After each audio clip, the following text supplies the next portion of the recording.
அஸ்ஸலாமு அலைக்கும். நான் உங்கள் ஷிஃபா குக்கிங்லேருந்து பேசுகிறேன். இன்றைக்கி நம்ம என்ன ரெசிபி பார்க்க போகிறோன்னா, கேழ்வரகு மாவை வச்சு ஒரு சூப்பரான உப்புமா தான். இது சாப்பிட்றதுக்கு ரொம்ப டேஸ்டியாகவும் இருக்கும், உடம்புக்கு நல்லா ஹெல்த்தியாகவும் இருக்கும். வாங்க என்னோடய ஸ்டைலில் எப்படி செய்கிறதுன்னு சொல்கிறேன். இங்கே ஒரு பாத்திரத்தில் நான் 2 கப் மாவு எடுத்திருக்கேன். இப்போ இதுக்கு தேவையான அளவு உப்பு சேர்த்துடுறேன். மாவுக்கு தேவையான அளவுக்கு உப்பு சேர்த்துட்டு எல்லாத்தையும் நல்லா மிக்ஸ் பண்ணி விட்டுறேன்.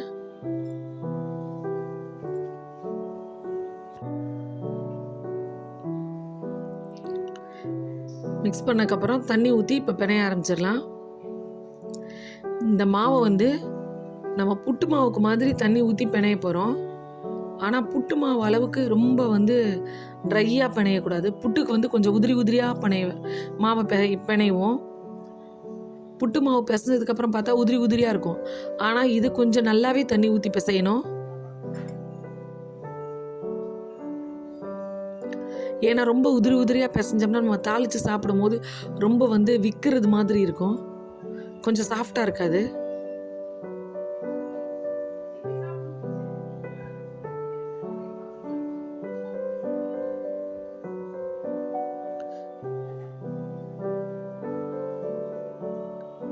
பாருங்க, இந்த மாதிரி தண்ணி ஊற்றி இந்த அளவுக்கு பிசைஞ்சுக்கோங்க.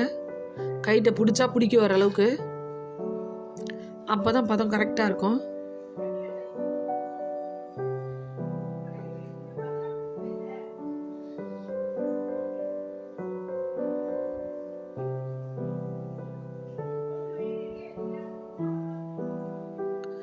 இப்போ இந்த மாவை இந்த மாதிரி ஒரு கண்ணு சட்டியில் இட்லி துணி போட்டு அது மேலே போட்டு அவிச்சுக்கிறேன்.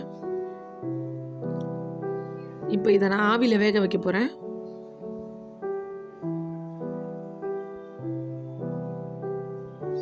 பாருங்க, இங்கே ஒரு பாத்திரத்தில் தண்ணி கொதிக்க வச்சுருக்கேன். அந்த கொதிக்க வச்ச தண்ணி மேலே இந்த ராகி மாவை வச்சு நல்லா வேக வச்சுக்கிறேன். இப்போ இது நல்லா அவியட்டும். இப்போ பாருங்கள், நல்லா அவிஞ்சிருச்சு, கலர் மாறிடுச்சு, உங்களுக்கு பார்த்தாலே தெரியும். இப்போ இதை எடுத்து ஒரு ஓரமாக ஆற வச்சிடலாம். இது நல்லா ஆறட்டும். இங்கே ஒரு கடாயில் கொஞ்சம் நல்லாவே எண்ணெய் சேர்த்துக்கோங்க. அப்போ தான் நம்ம எல்லாமே வதக்கும் போது கரெக்டாக இருக்கும். எண்ணெய் காஞ்ச உடனே 1 ஸ்பூன் கடுகு சேர்த்து பொரிய விட்டுக்கிறேன். கடுகு பொரிஞ்ச உடனே ஒரு விரல் அளவுக்கு இஞ்சியை இந்த மாதிரி நீல வாக்கில் கட் பண்ணி சேர்த்துக்கிறேன். இந்த உப்புமாவில் இந்த இஞ்சியோட ஃப்ளேவர் ரொம்ப நல்லாயிருக்கும். இஞ்சி கொஞ்சம் பொரிஞ்ச உடனே 2 பச்சை மிளகாவை பொடியாக கட் பண்ணி சேர்த்துக்கிறேன்.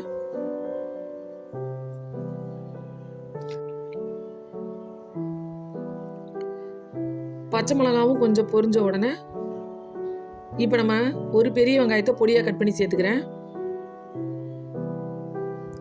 இந்த இஞ்சியும் பச்சை மிளகாவும் எண்ணெயில் வேகும் போது பயங்கரமான ஒரு ஸ்மெல் வரும், ரொம்ப நல்லாயிருக்கும் அந்த ஸ்மெல்லு.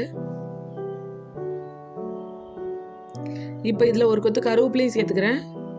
இது எல்லாம் சேர்ந்து நல்லா வதங்கட்டும்.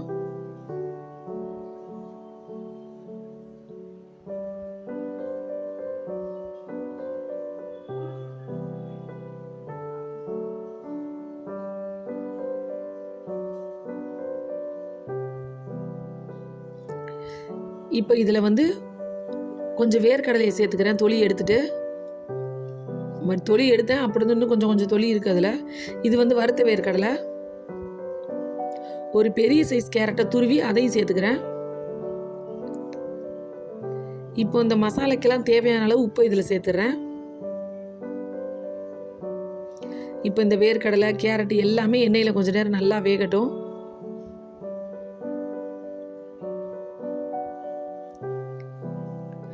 கேரட்டும் வேர்க்கடலையும் வெந்து வந்துருச்சு. இப்போ நம்ம ஆற வச்சுருந்தோம் இல்லையா ராகி, அதை மிக்சியில் போட்டு ஒரு சுற்றி அதை அப்படியே இதில் கொட்டிக்கோங்க. நீங்கள் கண்டிப்பாக மிக்சியில் சுற்றணும். அப்போ தான் அந்த உப்புமா நல்லா சாஃப்டாக இருக்கும். நம்ம அப்படியே கட்டியாக அதில் சேர்க்க முடியாதுல்ல. சும்மா ஒரு சுற்றுனா போதும். பாருங்கள், இது உப்புமா பார்க்கவே எவ்வளோ கலர்ஃபுல்லாக இருக்குன்னு. பார்க்க எவ்வளோ அழகாக இருக்கும், சாப்பிட்றதுக்கும் அந்த அளவுக்கு டேஸ்டியாகவும் ஹெல்த்தியாகவும் இருக்கும். இப்போ கடைசியாக இதில் கொஞ்சம் தேங்காய் பூ சேர்த்துக்கிறேன்.